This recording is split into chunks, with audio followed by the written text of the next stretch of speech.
Sabihin mo! Energy! Pangga Bingo Plus Bingo Panalo!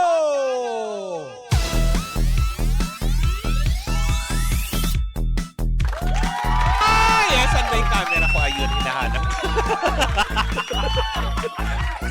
Isang mga Mare, ilang- araw pa rin. Mag-iisang taon mahigit na natin ginagawa to. Hinahanap mo pa rin yung camera mo. Wala ako talagang lunes. Oo. Pinag-uusapan nga natin kanina, kuya itong mga bakla. Diba, Paano ba to? lutang. Tapos bukas holiday pa. Mm-mm. Kaya nga naman, mga pangga, kung gusto mo ng extra budget at manalo ng 500 pesos, well, eto na ang pagkakataon mo. Tumutok ka na ngayong araw na to dahil sa pagkakataong to, pipili na at maglalaglag ng bola ang baklita sa ating Pinoy Drop Ball para malaman namin kung ano nga bang lucky card na mapupunta sa programang Baklitas, diba? Na nakakaloka. Kaya eto na, ilaglag mo na, baby boy. Baby boy, study my mind, I think the fantasy. Nan, nan, nan, I nan. just want All the time I see you in my dream. Nan, nan, nan. Oh, Hindi, yeah! ganun ka. Saan ang gagaling ang mga props mo? Bakit may pang sorbetero ka? Eto na, nalaglag na po ang ating, diba? Matanda na, hindi makita. So, nagsalamin. Ay, ang taray. Mamang sorbetero. Ay, yan. Ah. Dahil, eto na, ang lucky card para sa programang Baklitas ay Jack of Spades. Wow. Ulitin ko lang ulit, ang ating lucky card para sa programang Baklitas ay Jack of Spades. Wala kayo bang pwedeng gawin kundi tandaan lamang yan pakinggang maingay dahil mamayang gabi sa programa ni Kuya Chico, magbibigay siya ng hudyat kung saan at kailan kayo pwede nang tumawag. Sakaling paikutin niya ang roleta na nandun ang aming programa at matapat sa programang Baklitas, ang answer na lucky card ay Jack of Spades. Para makuha nyo ang 500 pesos na premyo on air plus 500 pesos na premyo online for a total of 1,000 pesos. Yon. Mari. Okay, check out na. Yan. Download na ng Bingo Plus app sa inyong mga cellphone na yes, okay. Para makuha nyo ang premyo na Oo. 500 pesos. At kung sakasakali man, check out nyo na nasa yellow basket Yes, yung link. diba? Check out nyo si Bing Bing, promise. Ibenta natin si Bing Bing. Anyways, ako mga pangga, dito na po muna natatapos ang ating pangga Bingo Plus Panalo. Hatid yan sa atin ang Bingo Plus, sa Bingo sa Saya, plus sa Panalo.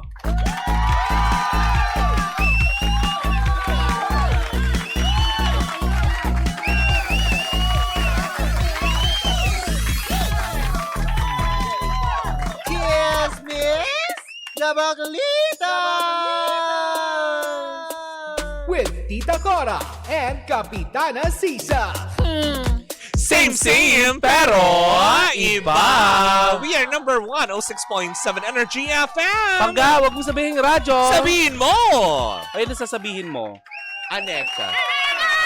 Yan! Isa magandang mga... Tanggal ng malas. Lunes. Sabihin siguro ni Tanggalin ng malas. Sabihin ni Ma'am Becca, ano nangyari bakla? Ako tanggal malas. Malas, alis. Ay, hindi ako ang ano. Masama espiritu, alis. Gano'n. But anyways, ako mga panggayan, Metro and Mega Manila sa magandang umaga pa rin po sa inyong lahat. Ako pa rin po si Kapitana Sisa. At ako naman si Tita Cora. At ito pa rin ang Baklita sa Woo! Hello pa rin po sa inyong lahat sa mga nanonood via our digital platforms on Yes. Facebook. Elisa Ohano, thank you so much. Oh, mare paalalahanan lang natin ang ating mga pangga ngayon kasi medyo makulimlim ang buong Metro and Mega Manila Mas na sungit. Ay, Mas sungit ang panahon. hindi naman sobrang sungit. Pero nung Saturday, Ang grabe, no? grabe, ang lakas ng hangin. Diba, nakita mo yung lumutang doon na yung LC na lumutang sa may banda. Yes, Tipo, grabe. siguro wala na siyang magawa sa pera niya. Sige na, para makabili bago. Dive. Ay, nako. Ganon. Ay, pero ayan, paalala lamang sa ating mga pangga na magdumahan lamang sa pagmamaneho, Aha. lalo na't nagiging maulan ang buong Metro and Mega Manila. Oo, always Ayan. check your brakes, yung mga gulong ninyo, kung kailangan ng palitan, dahil syempre madulas na ang kalsada. Mhm. Diba? Wag po tayo masyado magpakakampante na sakay andar, patay, sakay andar, patay lang tayo. In Always short, wag gayahin si Oo. Gandang Kar. Chareng, Always papasok na ba ngayon si Ganda Oo, Sara? papasok na. Always din check ang gas gauge. Oo. At nang hindi tumitirik ang sasakyan sa Skyway. Sabihin niya, walang iya kayo. Pinagpunan niyo naman ako. Pero eto na nga, hindi si Ganda Sara pag-uusapan natin. Correct. Sino nga ba ito? Dahil mare, usap-usapan ngayon sa social media ang umanay matinding pag-iingat ni na Catherine Bernardo at Lucena Mayor Mark Alcala sa kanilang paniniwalang paniniwalang maging pribado ang kanilang dinner date.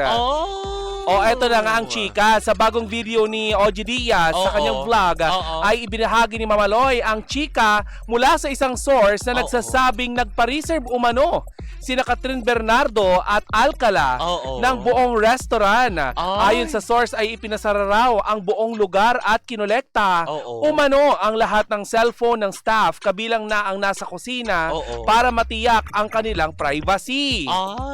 Hanggang ngayon mare ay nananatili pa ring haka-haka ang mga ganitong mga balita. Ayan Nabanggit na. ba kung saan lugar? Wala pa ring larawan o video mare. Malamang sa Quezon yan. Sa Lucena. Oo, doon banda. Oo. Wala pa ring larawan o video na nagpapatunay sa mga lumabas na chismis. Kaya naman marami mga netizen na nagsasabing hindi sila naniniwala hanggat walang ebidensya. Matatanda ang una ng lumutang ang mga balita tungkol sa kanila noong nakaraang taon matapos ang breakup ni na Catherine at Daniel Padilla. May mga nagsasabing nakita raw sila sa BGC pero muli wala pa rin itong konkretong pruweba. Kung sa BGC, Mare, isa yung pasisinungalingan ko. Alam mo naman, gala ako ng BGC dahil sa mga AFAM na nagkalat. Pero hindi ka naman lagi doon. So, paano mo chichempohan? Siguro mga weekends.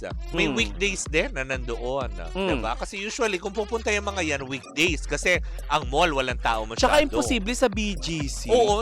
Diba? Ano yun? Sa cellphone. Parang ipinain nila yung sarili nila kung doon sila pupunta. Pero pwede kung advance booking. Diba? Or, meron kasi din akong alam na Makati area, Rockwell area, medyo dyan masasabi ko kasi meron dyang steakhouse. Diba? Na talagang sobrang reservation lang talaga. Yung hindi ka pwede mag-walk-in. Di ba may mga resto nga na nakatago talaga? May steakhouse dyan, diba? Hindi ko nababanggitin kasi hindi naman kayo nagbabayad. Ganon. Ay.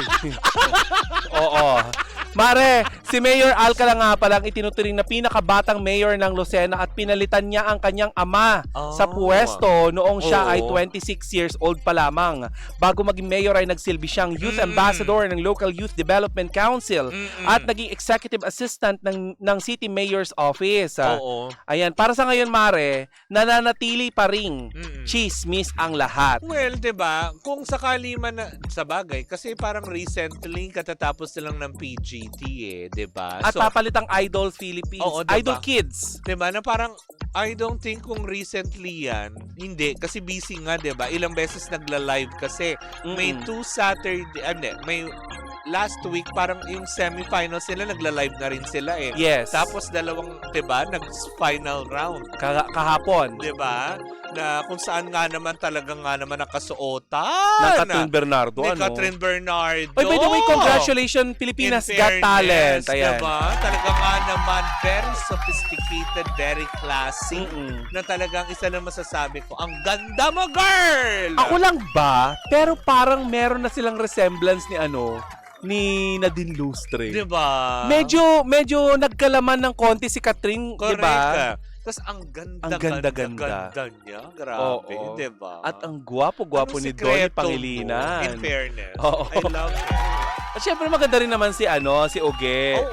At syempre sobrang gorgeous naman ni Sir FMG.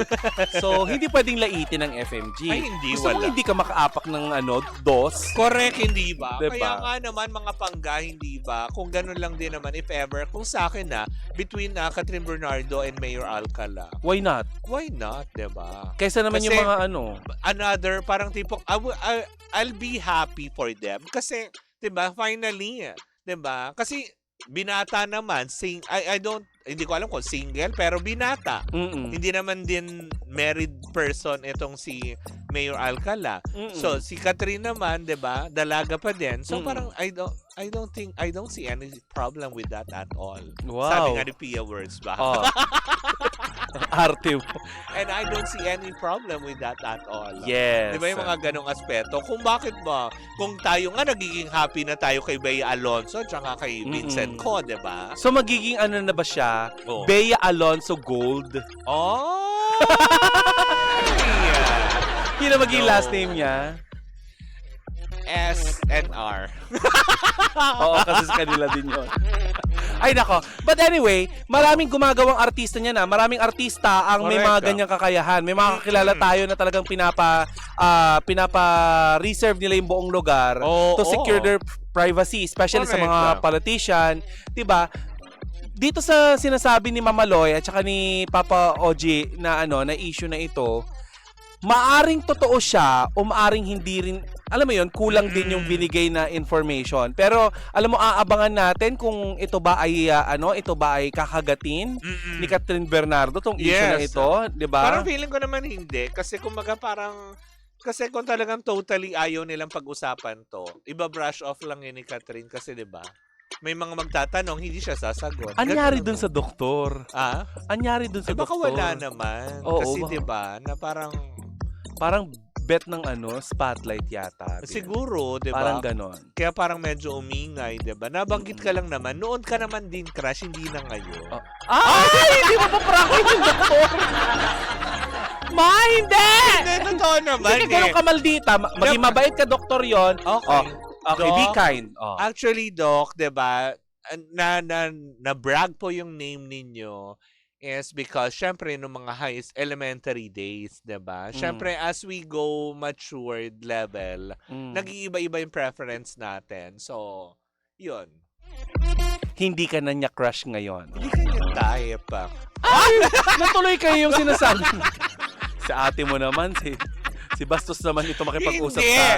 Totoo naman, hindi ka naman niya. Baka ngayon kasi nag-iba na yung preference niya, hindi ka na niya type. Probably nung mga bagets-bagets pa kayo, syempre, 'di ba? Yan ang gusto ko sa'yo, hindi mo Oo. sinusugarcoat ang mga bagay-bagay. Yes. Ganun lang yun. Masama ba noon? Totoo naman, di ba? Mm-mm. Kasi nai-issue kay Catherine, hindi naman type nung, di ba? Mm-mm. Nung actress ni Catherine. Bakit idinidikit yung pangalan nyo dyan? Wag nga kayong ano-ano. Hindi ka parang nani ni Catherine. 'Di ba? Pero anyway, ayun. Oh. Bukas po ang aming programa. Ayan, kung nais niyo pong pabulaanan ang mga chika ni Mama Loy at saka ni Papa O. Catherine! Diba? Parang nagtatawag ka ng Go girl! Diba? Sa bagay, di ka natalo kay Mayor Arthur. Supportado ka namin kung saan ka man din. Basta magiging masaya ka at totoong mamahaling ka ng lubusan. Diba? Yung hindi ka na paiiyakin. Oo. Yung hindi ka na lolokohin. Mhm. Diba? Yung hindi ka na iiwan basta-basta. May pinaparinggan ka ba? Wala. Wala. Hindi yan si Doc, ha? Hindi naman naging sila, eh. Oo. Wala siyang ano. Pero sino ang nanloko? Ha? Sino ang loko? Marami, eh. Mga magkakarelasyon. Hindi lang siya. Hindi naman kay Katrina specific. Safe. Lahat naman sila naranasang, alam mo yun, masaktan sa pag-ibig. Ganun talaga. Kung minsan talaga kailangan mo maranasan yan. Correct. Para it would, it would build you to a better person. Better version of as yourself. what you are today. Ay. And as I say, Ama na, ate!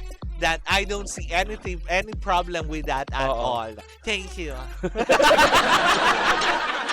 Ay, magpaalam na tayo, Mare. Ay, maraming salamat po. Susunod na po si Gandang Kara, mga pangga. Pumasok pa si Gandang Kara. Yes, diba? Parang hindi naman. Oo. Kasi Mare, kung pumasok yon, may dala-dala yung pasalubong. Ang tagal niya sa China eh. Ay, talaga ba? Meron siya yung mga Wala daw siya dala Siomai. yun, naka-off shoulder. Show my dumplings, gano'n. Ay, naku, te, kaya ko yung bilhin sa Binondo. May dala siyang champoy. Uy, Mare, alam mo, may chika ako. Ano? Ang sarap ng mga dumplings ni asawa? Oh. Jowa ni Nino? Coco Martin. Ay, Si Julia Montes. Yung take out niya, bakla. Ay, talaga.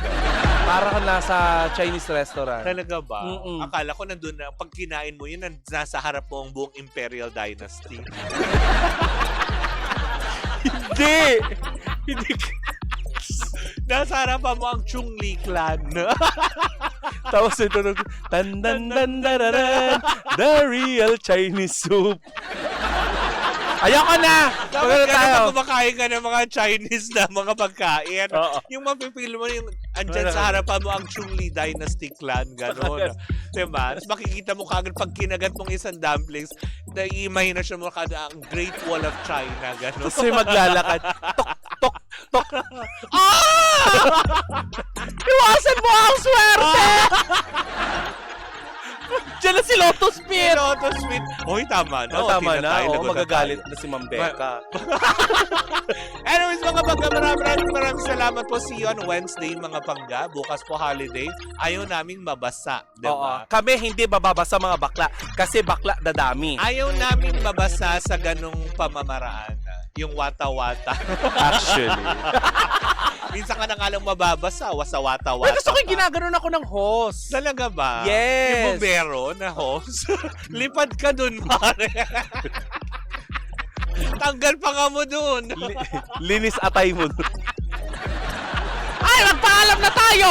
O, di ba? Ako po si Kapitano Sisa. At ako naman po si Tita Cora naghahanap ng bidet sa kahit saan ang pupuntahan.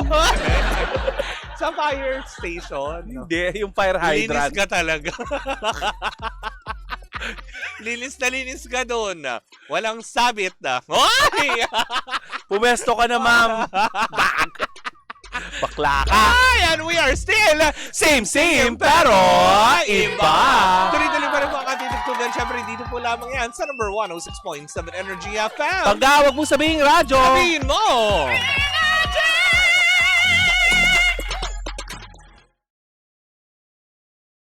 Hi Pangga! Ako po si Gandang Kara and don't forget to follow us sa lahat ng mga social media platforms namin at Energy FM 106.7 sa Facebook, sa Twitter, Instagram, YouTube, and TikTok. At samahan mo na rin ako sa aking programang Hot Stories na lagi po akong live 12 noon hanggang 3 p.m. sa TikTok Live or sa Facebook Live. Ako po ang nag-iisang chicks ng radyo, si Gandang Kara. Pangga, wag mo sabihin radyo, sabihin mo Energy!